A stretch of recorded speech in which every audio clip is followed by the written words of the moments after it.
Zoti Nano, të faleminderit shumë që ke gjetë kohë për neve për të dhënë këtë intervistë për Klan Kosovën. Shkënaqësi. Zgjedhjet kanë mbaruar në Shqipëri. Nuk dole ashtu siç u tha ditëve të fushatës se mund të ketë dhunë tension. Shkoi gjithçka në rregull. Ju nga prizmi juaj si pat gjithë fushatën e fundit dhe me pas protestën e votimit. Shqetësimi mbi ndonjë situatë të dhunshme u shua që është premten kur Palmeri, profesuesi i Shtetit Bashkuar, dha një intervistë në Zërën e Amerikës dhe ku e bëri të qartë për shumë qëndrimin e Amerikës.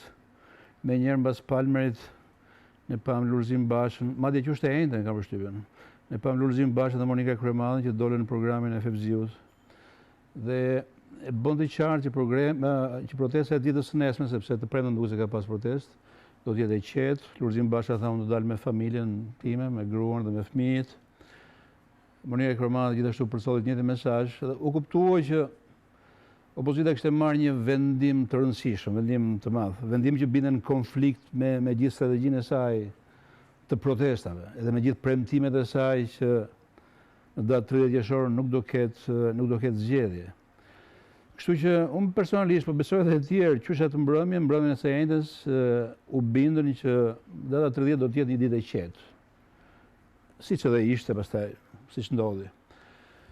Kështu që nuk pati ndonjë surprizë për mua. Ishte një ditë e qetë, opozita besoj që mori vendimin e dur.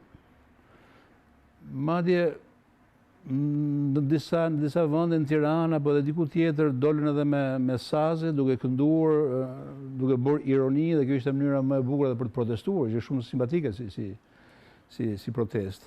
Sepse butaforizonte të gjithë procesin, sepse procesi ishte proces votimi i shëmtuar, duhet thënë, me vetëm një kandidat në shumicën e bashkive. Po ishte i shëmtuar, ishte kryesisht për fajt opozitës. Ky është mendimi im dhe kam bërë të qartë gjatë gjithë kohës. Që ne po shkojmë në një protest të shëmtuar për shkak të vendimit që ka marrë opozita për bojkotuar zgjedhjet edhe për djegur mandatet. Tash si shëmtuar, është i vlefshëm, është legjitim? Besoj që është i vlefshëm, unë nuk shoh ndonjë arsye pse të mos jetë vlefshëm, pse mos jetë legjitim. Sepse opozita nuk ka marrë pjesë, jo sepse është penguar të marrë pjesë, por sepse ka marrë vendimin që të mos marrë pjesë. Ky është një diskutim që është bërë gjatë gjithë kohës, dhe unë mendoj që demokracia nënkupton të drejtën tënde për të marrë pjesë, të drejtën e tënde dikujt tjetër. Por nuk nënkupton detyrimin e opozitës për të marrë pjesë. Nëse opozita nuk do të marrë pjesë, por kishin një shkas ata. Ata kishin një pretendim. Ose pretendimet e tyre u lidheshin edhe me përgjimet e fundit, edhe me thirrjen e tyre Ramajk. Ata vendimin për djegjen e mandateve dhe bojkotimin e zgjedhjeve e dolën përpara se të dilnin përgjimet. E morën përpara se të dilnin përgjimet. Kështu që unë nuk e di se sa të lidhura janë bashkë. Por sidoqoftë, betejat e tyre dhe protestat në rrugë patën një motiv. Edhe motivi ishte trukimi i zgjedhjeve të fundit. Pretendimi atyre që majoranca ka vënë dorë në zgjedhjet e fundit edhe u verifikua edhe nga përgjimet, edhe në Durrës, edhe në Dibër. Por sidoqoftë, mendimi im ka qenë dhe është ky, pavarësisht nga pretendimet e opozitës, pavarësisht nga problemet që opozita ka denoncuar në vijimësi, edhe sikur këto problemet ishin edhe 10 herë më të mëdha, vendimi që ata morën, bojkotimi i zgjedhjeve, djegja e mandateve, është një vendim i gabuar. Nuk ka ndodhur asnjëherë në asnjë vend tjetër. Pse kanë marrë atë vendim? Ata e kanë marrë sepse thellë unë them që aty ka një kompleks frike brenda opozitës që me Rama përballë nuk fitojnë dot. Edhe ky kompleks frike dominon gjithë strategjitë që ata përpunojnë. Pastaj e kanë marrë duke menduar edhe diçka tjetër. Ata kanë qenë të sigurt se duke bërë fakt të kryer djegjen e mandateve, pa konsultuar me askënd, do vinte një ditë që komunitetet ndërkombëtar, partnerët ndërkombëtar do bindeshin dhe do sensibilizoheshin mbi kauzën e opozitës. Por nuk ndodhi, jo? Nuk ndodhi. Kjo nuk ndodhi. Ata shpresonin gjithashtu që shqiptarët do t'i mbështesin në masë. As kjo nuk ndodhi. Protestat e opozitës kanë qenë protestat e opozitës. Ata vazhdimisht kanë luajtur me formulën, me sloganin ose me pohimin që ka dalë populli në rrugë. Nuk doli populli asnjëherë. Doli vetëm opozita. mendoj që këto dy situata, partnerët ndërkombëtarë që nuk e mbështetën në asnjë moment, nuk doli qoftë edhe një zë i vetëm nga kori ndërkombëtar, qoftë edhe një zë i vetëm që të mbështeste opozitën. Dhe kjo ishte dramatike. Unë vetë jam befasuar, se unë kam menduar, në momentin që morën vendimin këta me siguri e kanë pas të paktën një partner të vetëm, një zë të vetëm, një person të vetëm, i cili do t'i mbështeste. Nuk doli qoftë edhe një. Këtu brenda pastaj, sigurisht, unë mendoj që nuk ishin protesta popullore, por në planin e debatit politik, këtu opinioni publik ka qenë i ndarë, në dy pjesë. Një pjesë e zërëve publike, figurave publike, ku përfshi gazetar, intelektual publik, edhe njerëz të tjerë, shkrimtar, edhe njerëz kulturës. U nda në dy pjesë Shqiperia, edhe një pjesë mendoni që opozita ka bërë mirë dhe i ka dhënë mbështetje, dhe një pjesë tjetër, ku bëj pjesë edhe unë, mendoni që ky është një gabim fatal që ka bërë opozita. Dhe unë vazhdoj të mendoj edhe sot që ky është një gabim fatal që ka bërë opozita. Një parti me një trashëgimi shumë të madhe, 3 dekadë mbase, si është e mundur me bërë një gabim të tillë, që po shkruani fatale. Dhe pa konsultuar si statë dhe me faktorin ndërkombëtar as me miqt e Shqipërisë. Ndonë se bashkë atës herë ka përmendur disa Gjerman ose ka provuar të paktën që të letë kuptoj si ka marrëdhënie të mira ndaj. Po, unë nuk e di ku i ka të marrëdhënie të mira, sepse në momentin që Bashës i duhej pak mbështetje, nuk doli asnjëri ta mbështeste. E tha këtë edhe në intervista që është i habitur me mos reagimin ndërkombëtar. Jo, ja nuk ka pse të habitet. Dgjoj, ndërkombëtarët janë të habitur me Bashën, me të shoh unë. Sepse unë e thash, ky është vendim edhe nuk është se e thash unë, por kjo dihet, do të dihet nga të gjithë, është pohuar nga të gjithë. Basha vetë e di. Është një vendim që nuk ka precedent në botën demokratike. Ne sot kemi edhe vende që janë që qeverisen nga despot, kemi Turqinë, kemi Rusinë, kemi vende të tjera ku ka probleme të rënda, kur vjen puna te demokracia. Edhe asnjë opozitë në botë nuk i ka shkuar mendja të refuzojë të drejtën për të marrë pjesë në garën elektorale. E drejta për të marrë pjesë në garën elektorale është një gjë e rëndësishme. Një opozitë edhe kur nuk e ka këtë të drejtë, e synon ta marrë me betejat në rrugë. Edhe unë nuk di se si opozita të drejtën e ka, sepse drejtën e ka pas për të marrë pjesë, se si mund ta refuzojë, me çfarë logjike mund ta refuzojë. Unë nuk e di pse e ka bërë Basha. Kam frikë se e ka rrit menje që në fund fare e ka bërë Basha sepse shumica e njerëzve në Shqipëri ose opinionistëve kanë thënë që këtë e ka bërë Sali Berisha, në fakt. Edhe Basha ka qenë vetëm lojtar. Gjon, unë po i referohem Bashës për të qenë kështu, le të themi korrekt me emërtimin institucional, edhe me funksionin institucional që Basha ka. Ai është de jure, ai është kryetari i Partisë Demokratike. Edhe unë mund të shkoj me hamendje, me supozime që Basha nuk është Basha aty që merr vendimet, por sidoqoftë, unë po konsideroj që këtë vendim e ka marrë Basha. Po le të supozojmë që ka marrë dhe Berisha xhan, le të supozojmë që ka marrë Partia Demokratike, le të mos i vëmë me emër kryetari. Ky është vendimi i marrë nga Partia Demokratike. Është një vendim i gabuar. Është një vendim i gabuar. Këtu pastaj spekulime mund bëhen sa duash, mund spekulohet që këtë vendim e ka marrë Berisha në bashkëpunim me Ilir Metën, sepse prava Monikës dhe Bashës qëndrojnë këta dy, këta janë ata që tërheqin fijet në prava sken. Çka i lidh këta dy, tash nëse i lidh? Zotin Meta dhe zotin Berisha. Tani ka një legjendë urbane, që ndoshta nuk është edhe shumë legjendë, që thotë që me njëherë mbasi të zbatohet ose të përfundohet ose të implementohet reforma në drejtësi, produkti i parë i reformës do të jetë arrestimi i Metës dhe i Berishës. Çka kanë bërë? Këtë nuk e di sepse kjo është një, unë me thënë drejtën, unë nuk e kuptoj pse Berisha dhe Meta. Nëse është ndërtuar legjenda mbi diçka është ndërtuar, do të thotë.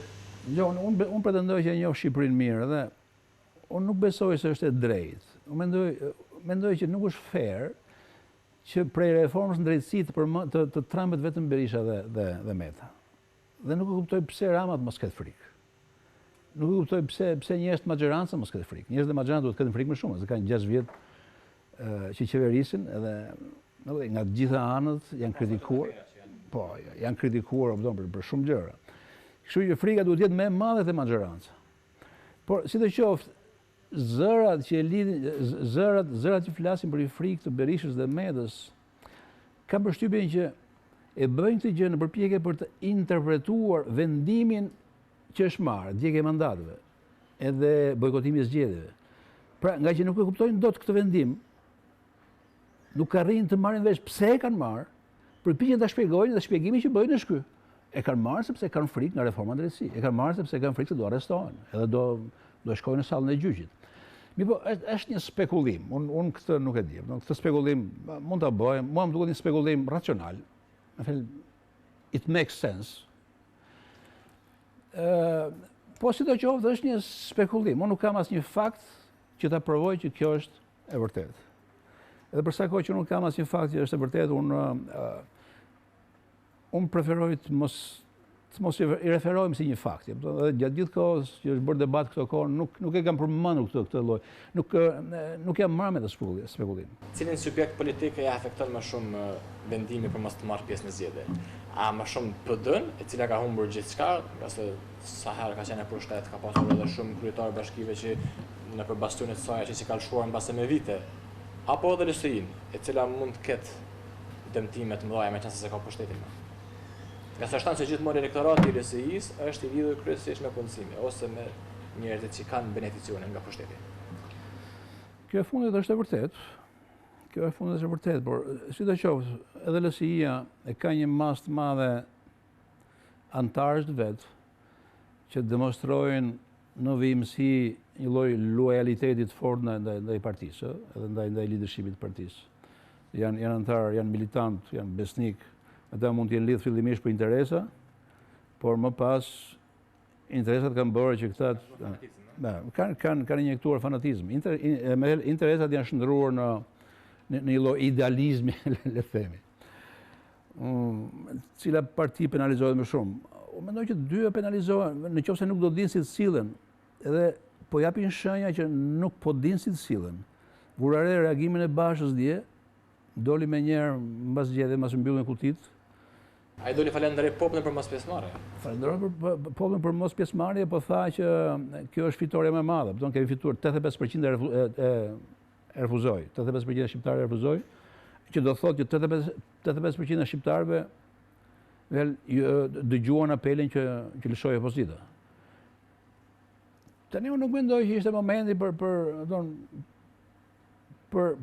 si të thuash, për ta interpretuar atë që ndodhi si fitore, sepse nuk ishte fitore. Edhe Rama doli me një herë pas. Edhe Rama, edhe fati Rama doli me një herë pas zgjedhjeve nuk më pëlqeu.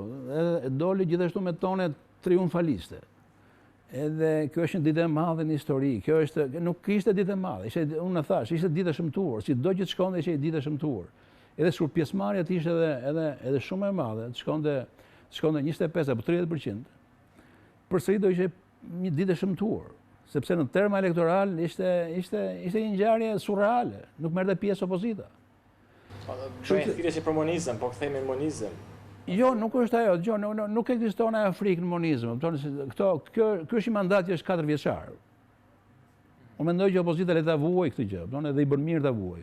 Këtu nuk ekziston frika e monizmit apo diktatura. Do të thosh pa. Kjo është absurde. Këta e thonë ato që duan nuk e di, të krijojnë drama me dramën.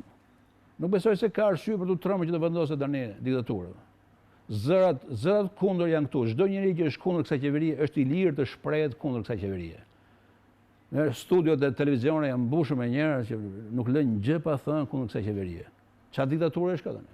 Kjo është një teprim, një teprim që unë nuk e marr vesh pse e bëjnë. Ata kanë arsye sa duash ta sulmojnë Edi Ramën, siç kam arsye edhe unë. E kam bërë dhe unë. Po unë nuk jam i tremur që do vendoset diktatura. Nuk kam asnjë lloj frike për të punë. Diktatura nuk ka lidhje me një mandat 4 vjeçar të pushtetit lokal apo të pushtetit qendror në le të themi në parlament. 4 vjet ikin me njëherë. Kështu që kur tha që zgjedhjet ishin të shëmtuara, humbi PD-ja. Mendimi ishte i dëmshëm për të. Megjithatë, afetoi PS-ja. Edhe Edi Rama, me këto zgjedhje dhe me procesin që kaloi mirë. Jo, këto janë zgjedhje nga të cilat nuk fiton askush. Në termat e një pushteti material, PS-ja ka fituar, sepse kanë në kontroll gjithë qeverisjen lokale, 61 bashki. Në termat imazhit, në termat të problemit i vazhdon mbetet, sepse opozita është jashtë, është jashtë rrugës. Ne nuk kemi një opozitë alternative. Provoj asit patosi me të partinë e vet të zvendëson opozitën, është e pamundur. Ata njerëz që kanë dalë në rrugë, ata mund të krijosh parti sa duash, por ata janë partia demokratike. Kështu që problemi mbetet. Partia demokratike është në rrugë, LSI është në rrugë. Këto janë dy partitë më të rëndësishme në Shqipëri mbas Partisë Socialiste. Kështu që nuk mendoj se ka arsye që Rama të celebroj datën 30 qershor.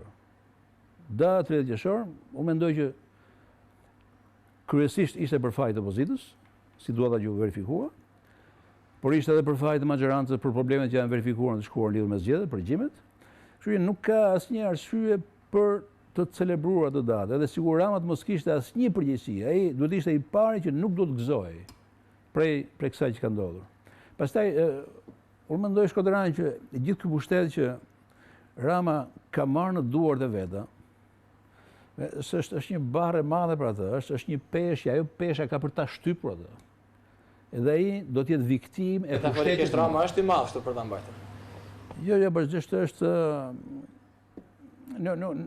nuk është një pushtet që mund të matet në shumë me përmasa fizike dhe Rama është i gjatë dhe mund të mbajë. Rama është një person i caktuar, vetëm një person, është asgjë më tepër. Edhe pushteti është jashtëzakonshëm, edhe pushteti i madh të shtyp, të shkërmoj, të dërmon, edhe të korrupton. Këto janë kështu aksioma politik. Kjo e dyta e ka thënë Lordi Acton, që çdo pushtet korrupton, pushteti absolut të korrupton absolutisht. Unë kam përshtypjen që edhe vetë Lordi Acton nuk e ka ditë se çdo më thënë pushtet absolut. Pushteti absolut është ky që ka Rama sot, në demokraci, sepse ka pushtet absolut edhe në diktaturë, edhe në për monarki absolutiste. Kështu që ky pushtet absolut nuk i duhet asnjëriu, edhe Ramës nuk i duhet, nuk i lipset. Unë nuk e di nëse ai është duke menduar këtë gjë, nëse ai e kupton këtë gjë, por nuk ka për t'u dash, edhe ka për t'i prish punë. Varet gjithmonë nga reagimi i opozitës, se nëse opozita këmbgul tek strategjia e vet idiotike. E kupton që ne nuk futemi në zgjedhje, nëse Edi Rama nuk ikën, Rama kemi për ta pasur aty edhe për një 50 vjet. Tash, a mund të atakohet ky votimi i së dielës? A ka ndonjë variant shembull apo përfundimisht ta kryetarët të bashkive që janë zgjedhur ata këshilltar do të jenë për 4 vjet? Për mua janë zgjedhje legjitime. Për mua janë zgjedhje legjitime, vetëm nëse del gjykata kushtetuese mbasi të krijohet, besoj do krijohet shpejt, në vjesht. Edhe nëse opozita në momentin që gjykata kushtetuese ka hapësirë për me interpretuar që për me anulu zgjedhjet ose me bë një kompromis për një datë tjetër ose sepse për ndryshe për 4 vjet u kry, opozita mbeti pas te kryetar. Nëse ky proces elektoral nuk ankimohet në gjykatën kushtetuese që do krijohet në vjesht, unë besoj që mandati të zgjedhurve do jetë 4 vjet dhe është legjitim. Nëse ankimohet dhe gjykata kushtetuese thotë që jo, është okay, çdo gjë ka qenë okay, procesi është edhe më shumë i legjitimuar. Nëse gjykata kushtetuese thotë që procesi nuk ka qenë okay, kjo i obligon palët të ulen dhe të vendosin një datë bashkë me presidentin e Republikës, vendosin një datë. Cila mund ndodh? Cili mendim mund të jap gjykata? Cilin mendim mund të jap gjykata? Se kam idenë se kur do jenë anëtarët e gjykatës kushtetuese. Po besoj në këtë kontekst ku po jetojmë politik dhe historik, në këtë frym ndërkombëtarët nuk janë të interesuar që të ketë zgjedhje të tjera në Shqipëri, pak momentalisht. Anëtarët e gjykatës kushtetuese do të jenë pak kondicionuar nga konteksti dhe besoj që do anojnë nga ideja që jo zgjedhjet ishin legjitime. Ishin legjitime, kështu që mandati i zgjedhurve besoj që do të jetë 4 vjeçar. Në çfarë forme duhet rikthyer opozitën tash, qoftë në parlament, qoftë në institucione? Ose cili mund të jetë hapi për të bashkëpunuar tani tutje opozita e cila stat më është jashtë vendit, jashtë bashkive, jashtë gjitha institucioneve të tjera? A duhet Rama të ashtoj dorën të thras, a duhet një ndërmjetësues, apo duhet ata vetë marrën një iniciativë për t'u ofruar Ramës? Gjë që kjo funditësor që më ndodh. Opozita është një grac që ja ka ngrejt vetës, sepse ka bërë një kërkesë ultimative. Ka thënë që Rama duhet ikë, ndryshe nuk ka zgjedhje. S'ka ndodhur. Rama nuk ka ikur, dhe Rama nuk ka për t'ikur. Dhe unë mendoj që bën mirë që s'ikën, se s'mund t'ikë njeriu nën presion. Në demokraci, gjërat janë të qarta dhe një nga parimet bazë të demokracisë është që nuk është pakica që vendos kryeministrin. Nuk është pakica që përcakton se kush është kryeministri. E përcakton tjetër kush. Në terma konkret, nuk është Basha që vendos se kush do të jetë kryeministri, nëse Rama duhet të rrijë apo duhet të ikë. Dhe Basha këtë gjë duhet ta fusi mirë në kokë, ai tani, kërkesa ka qenë ultimative edhe mbështetësit e vet i ka mobilizuar mbi bazën e këtij premtimi. E ka vështirë të marrë kthesën tani. Prandaj them që është futur një grack, ku nuk del dot nga kjo grack. Dhe nëse del i lënduar, del i plagosur, del i penalizuar, mbështetësit do shkurajohen, do thonë çfarë ishte gjithë kjo betejë? A do të li për përgjegjësi llogari për ta? Nëse ai do kthehet mbrapsht, e do thotë, "Okej, në çfarë do variante, edhe nëse nuk kthehet, edhe nëse në ngulën të tij na duhet kërkuar dikush përgjegjësi. Për vendimin që ka marrë dhe që po shqihet si pas ka bërë dëm, siç po thoni ju. Ka mbetur pa bashki. Për 4 vjet. Për mua Basha duhet të jepte dorëheqjen më njëherë, sepse bëri betejë dhe tha zgjedhjen datën 30 nuk do ketë. Zgjedhje pa Edi Rama nuk ka. Zgjedhjet u bën me okejin e partnerëve ndërkombëtar. Edhe pa incidente. Po incidente nuk kishte pse ndodhte, sepse ishte zgjedhje një palë vetëm. Edhe fakti që nuk kishte incidente ishte rrjedhoja fakti që opozita vendosi të mos bëjë incidente, sepse opozita i kishte ndorë të gjëra. Për mua Basha me njëherë mbas zgjedhjeve, në daljen e parë publike që duhet bënte, ai duhet të jepte dorëheqjen e vet. Unë i kërkoj falje demokratëve, kam pas qëllimin e madh të mirë që t'i bëja mirë demokratëve dhe vendit. Mirë, po unë nuk u mbështeta nga brenda, nuk u mbështeta nga jashtë. Edhe mirupafshim, gjeni një tjetër. Ai bëri tjetër, doli dhe tha që unë ka fituar. Kështu që nuk besoj se aty brenda do ndodhi një gjë. Basha do jetë kryetar dhe Berisha do të jetë okay me këtë gjë. Po të plot akuza nga ana e ish-kryetares komandit të zonjës Josefina Topalli.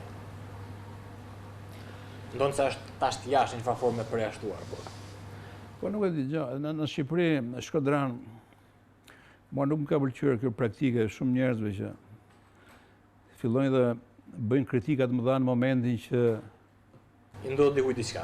I ka ndodhur diçka dhe kritika që bëjnë kompromentohet besueshmëria e saj. Sepse ti, sa kohë që ishe në Partinë Demokratike, ti nuk bëre një kritik të vetme. Me njëherë sa po të larguan, ti bësh kritika më e madhe, në rastin e Josefinës. Unë e shoh me simpatia të zonja, të grua. Edhe ajo ka drejtën e zemërimin e vet. Sepse u përjashtua pas një arsye, sepse donte Basha. Mirë, po ajo nuk mund dali tani dhe thotë që nga momenti që Basha ka ardhur, Partia Demokratike është një parti mizerabël dhe para këtij momenti Partia Demokratike është partia e shkëlqyer. Jo, Partia Demokratike kjo ka qenë gjithmonë, ka dominuar lideri, vetëm se atëherë se ka pas emrin Lulzim Basha, ka pas emrin Sali Berisha. Atëherë Josefina nuk ishte jashtë, ishte brenda dhe ishte goxha e rëndësishme. Kështu që këtë sjellje kritike, këtë qasje kritike të Josefinës, të Asit Patosit, të Arbeni Mamit apo liderëve të tjerë që bëjnë kritikë në momentin që përjashtohen nga partia, janë subjektive. Nuk e pëlqej, nuk ka kuptim. Unë nuk kuptoj edhe këta vetë pse nuk mendojnë pak, kupton? Mendojnë pak dhe kuptojnë që kjo qasje do jetë kritikueshme gjithashtu. Do ketë njerëz të tjerë që do thonë, po pse tani e gjetet ju të bëni kritik? Motivimi është shumë personal. Ndërkohë që motivimi duhet të jetë impersonal, do ta ngresh zërin në mbrojtje të parimit edhe kur përjashtohet dikush tjetër, jo vetëm kur përjashtohesh ti. Edhe prandaj ka ndodhur kjo në Partinë Demokratike, po edhe në parti të tjera. Çdo njeri është përjashtuar me duart orkitet e të gjithëve. Edhe të atyre që do përjashtohesh më brapa, më pas. Dhe prandaj është e rëndësishme që betejat në mbrojtje të parimit mos jenë sezonale, po të jenë në momentin që shkelet një parim, ti duhet të ngresh zërin në kupë të qellit. Unë prandaj nuk jam dakord me shumë kolegë të mi që kanë dalë edhe flasin sot në mbrojtje të votës lirë.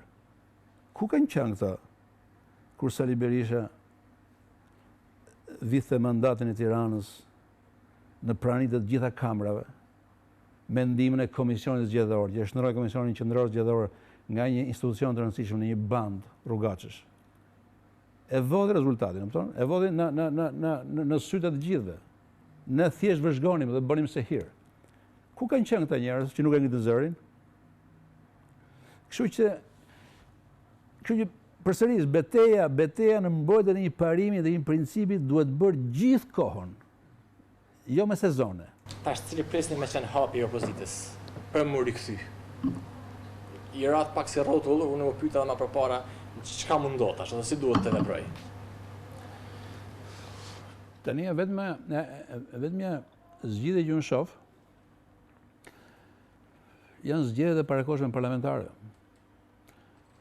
Si kompromis? Si kompromis, është një situatë që mund të vazhdoj kështu, nuk mund të vazhdoj kështu.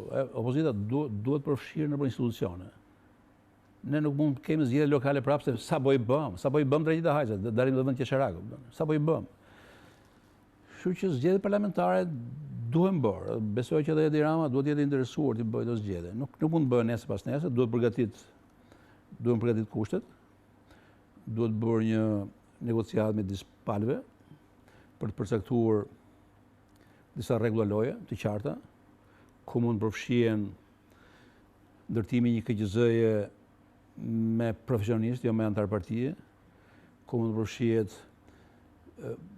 emërimi ose ku mund përfshihet procesi elektoral i numërimit, të mos u lidhet në dorë antarëve të partisë dhe militantët e partisë, por të lidhet në dorë strukturave që janë, le të themi, jo partijake, mund ta marrë vetë gjykata, mund ta marrë Ministria e Brendshme, mund ta marrë, nuk e di, trupa e madhe e mësuesve të vendit.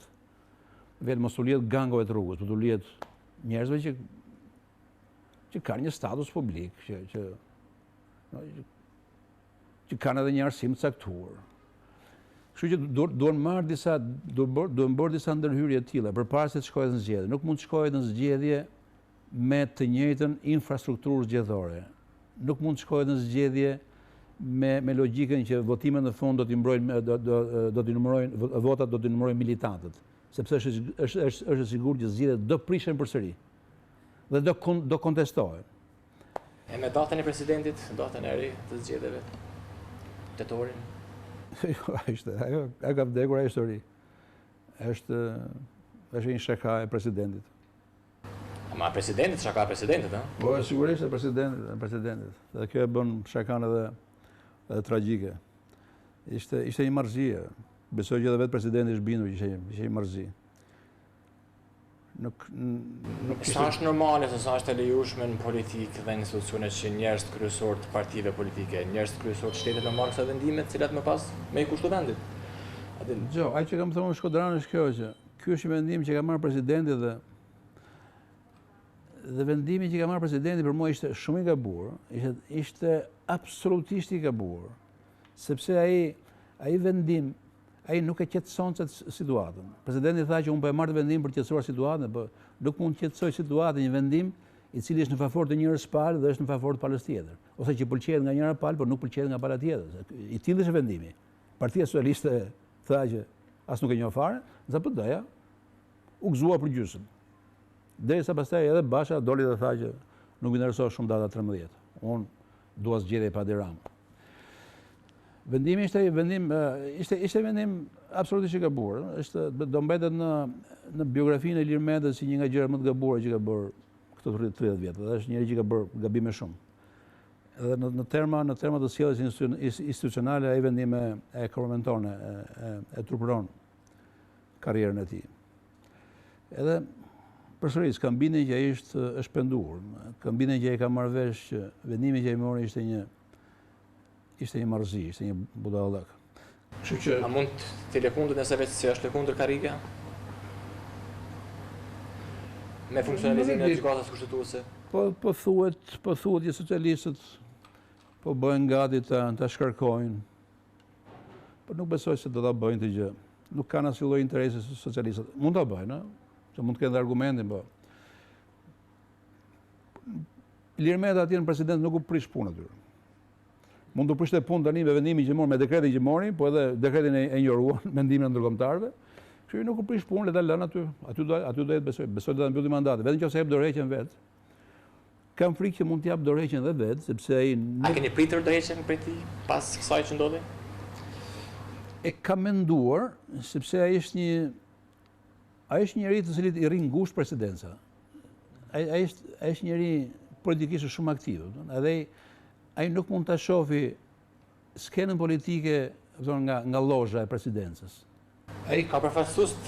I ka përfaqësues, ai vuan, ai ka qef të jetë vetë aty.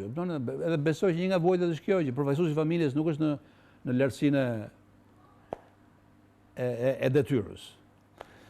Kështu që nuk e përjashtoj mundësinë që ai të zbresi vetë në fushë. Ndoshta mendon edhe këtë, që Lulzim Basha është një lider i dobët dhe ai nuk po mundet dot të frymëzoj popullin e madh opozitar. Edhe mund ta gënjej mendja që mund ta bëj ky atë gjë.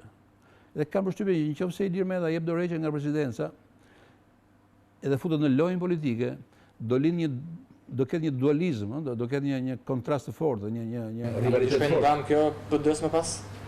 Edhe rritjes të LSI-s, nga sa zgjedhjet e fundit që ishte rritur. Unë besoj që nuk është interesi i Lulzim Bashës që Ilir Meta të japi dorëheqje nga presidenca. Sepse mund të krijojë një problem për Lulzim Bashën vetëm. Vënë në diskutim leadershipin e tij në opozicië, sepse Ilir Meta është më i fortë se Lulzim Basha. Po, politikisht po. Lulzim Basha është politikisht apo edhe në fusha tjera, kështu, po mendoni?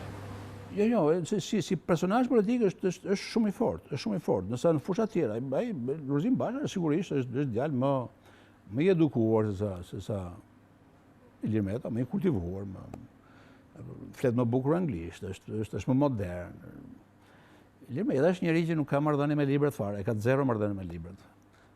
Po flas në termat impaktit konkret që udhëheqësi politik ka mbi masën e njerëzve. Ilir Meta është më i fortë, ngjit më shumë. Sur të pyesë sot demokratët se cili mund më kollaj Edi Ramën, Ilir Meta apo Lulzim Basha? Jam i sigurt që të gjithë thonë Ilir Meta. Vel të frymëzon më shumë si njeriu që mund kundërshtarin e pamundshëm, monstër Ramën. Kam frikë se demokratët janë bindur që Lulzim Basha nuk e mund dot Ramën. Edhe kjo është arsye që nëse Ilir Meta e lë presidencën dhe kalon në opozitë, ai mund të eklipsojë edhe Bashën. Kështu që është një zhvillim që nuk i intereson Lulzim Bashës. Pa mund ndodh kjo? Ose a mund të ketë ndonjë prapavit, themi kështu se marrëveshje të fshehtë mes LSI-s dhe PS-s për të dëmtuar PD. Që më pas të ketë ndonjë prishje mes LSI-s dhe PD-s. Dhe këtu nuk shkon mendja. Nuk besoj. Ajo që unë besoj është kjo që Ilir Meta në këtë rrethan, pasi bëri atë gabim dhe pasi dekreti presidencial u injorua nga të gjithë, ai nuk ka çfarë të bëjë më aty. Ai duhet një kukull, ai duhet një personazh, ceremonial, edhe asgjë tjetër. Ky rol atij nuk i shkon, nuk i shkon. Dhe besoj që edhe nëse nuk e shkarkojnë socialistët, dhe unë besoj që socialistët nuk do të shkarkojnë, se do ishte gabim. Ai vetë ka ndonjë marrëveshje me PD-n, apo vetë ka përdorur që të shkojë presidenti. Eventuale. Marrëveshje me PD-n e kujt? Me socialistët me PD. A mund të ketë të ardhmë? Për shembull. Jo, nuk PD-ja dhe PS nuk besoj se pas asaj që ndodhi me marrëveshjen e fundit Basha Rama, janë djegur shanset për një marrëveshje të re, sepse ka shumë mosbesim. Aty demokratët janë bindur që Edi Rama ja hodhi Bashës, ja futi Bashës. U tregua më tinzar, më dinak. Edhe kjo është mitologjia e sotme, që dominon mendjet e demokratëve. Ata janë në një paranojë që Rama është një mashtrues, është një dinak, një tinzar, dhe Basha është i pafajshëm, është një fëmijë i vogël që ai ja hodhi, ja bëri me hile. Në fakt është e pavërtet. Nuk besoj se kështu. Rama sigurisht që nuk është më i ndershëm se sa Basha, por në atë marrëveshje nuk ka ndodhur një diçka shumë e thjeshtë. Janë takuar të dy njerëzit dhe i tha, Rama i ka thënë, kjo është ajo që supozoj unë dhe kjo është ajo që është marrëveshje. Çfarë kërkon ti gentleman, që të futemi në zgjedhje? Basha ka thënë, dua këtë, dua këtë, dua këtë, dua këtë. Okej, i këtë gjitha. U futu zgjedhje, ka gjë thjeshtë. Është bizetuar edhe fakti që nëse asnjëri nga ne nuk krijon dot majorancë në parlament, ne do bëhemi bashkë. Të krijojmë një qeveri të madhe, një grand coalition në stilin gjerman. Por në qoftë se në njëra nga ne, PD-ja apo PS-ja, e vetme, do jetë e afër për të bërë majorancën, atëherë tjetra do rrinë opozit. Ndodhi kjo e fundit. PS-ja i mori vetme pushtetin dhe qeverisi. Këtu Basha ngeli, doli i humbur.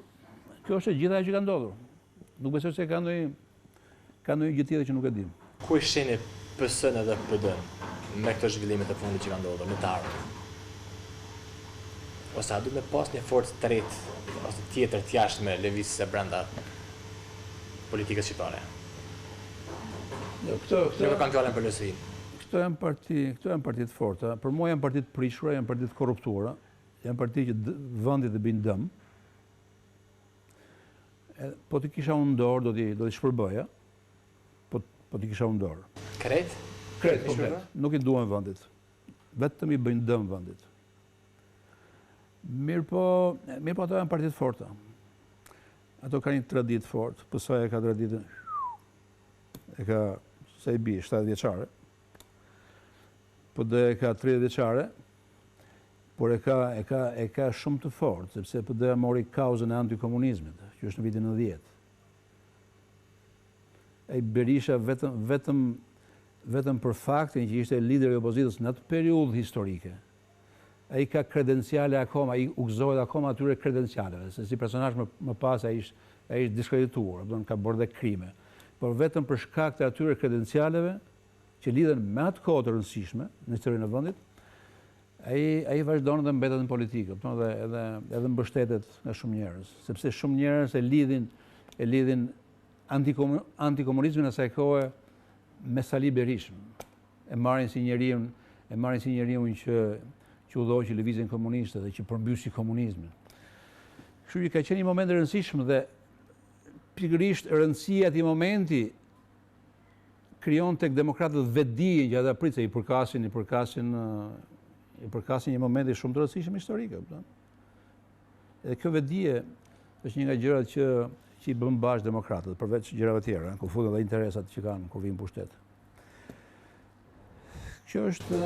E ka të vështirë një forcë e tretë me hy në tregun politik? Nuk po duket dhe aq e vështirë, por nuk po del një grup njerëzish ose një person... Mungon frymëza. Sepse... Po me qenë se janë provuar të dy subjektet politike. Jo, është situata shumë e mirë, nuk ka situatë më të përshtatshme për të krijuar një forcë të tretë. Edhe mund dalë, nuk e përjashtoj, por nuk shoh vërdallë, njerëz që mund ta bëjnë të punë, sepse edhe shoqëria është e korruptuar. Po dalë një forcë e tretë, ajo do mbështetje, po do mbështetje mediatike, po mediat janë të gjitha të partive të mëdha. Po do mbështetje financiare, po biznesmenët, oligarkët janë me parti të mëdha. Po do edhe mbështetje intelektuale, po intelektualët janë ndarë të gjithë, më PS-n, më PD-n. Kështu që është një situatë pak... Si me që të zgjidhen?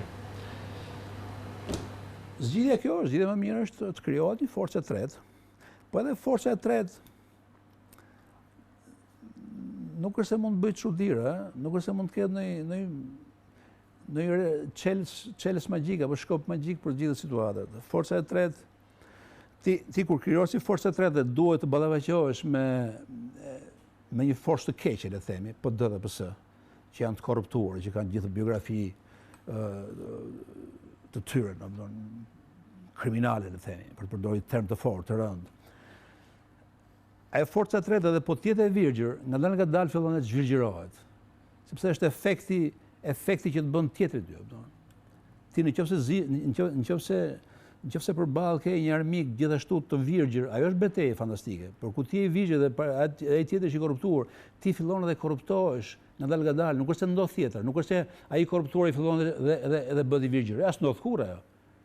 Ndodh vetëm ajo e para. Forca e re që është e virgjë fillon edhe korruptohet, pushteti korrupton. Atëherë është e pamundur edhe një reformë e brendshme e subjekteve politike? Jo, ajo që unë mendoj është kjo, që duhet një forcë e re politike, e cila të synojë të mobilizojë pjesën më të fisme të shoqërisë shqiptare, më të emancipuar. Atë pjesën atë masë shqiptarë të cilët i kanë punët e tyre në rregull, në terezi, të cilët fëmijët e tyre i kanë stabilizuar në punë private ose në Shqipëri ose jashtë, të cilët janë që nuk kanë interesa, të cilët janë njerëz që duan rregull dhe disiplinë në vend, dhe dua atë mas njerëzish që është e revoltuar nga situata. Edhe në mënyrën që nesër, a le të jetë e vogël, mund të jetë edhe 5%, edhe 10%. Por në momentin që ti ke këtë masë mbështetëse, ajo nuk është si presion mbi ty, sepse masa mbështetëse të PD-s dhe të PS-s ushtrojnë shumë presion mbi leadershipin. Sepse janë njerëz që duan vende pune, duan shkojnë punën në dogan, polici, duan të vjetin, është një masë e madhe që të mbështet ty në zgjedhje në këmbim të mbështetjes që ti do t'i japësh për erdhën pushtet. Ndërsa po ti jesh me disa mbështetës që nuk kanë interesa të tilla, por që duan thjesht në Shqipëri normale,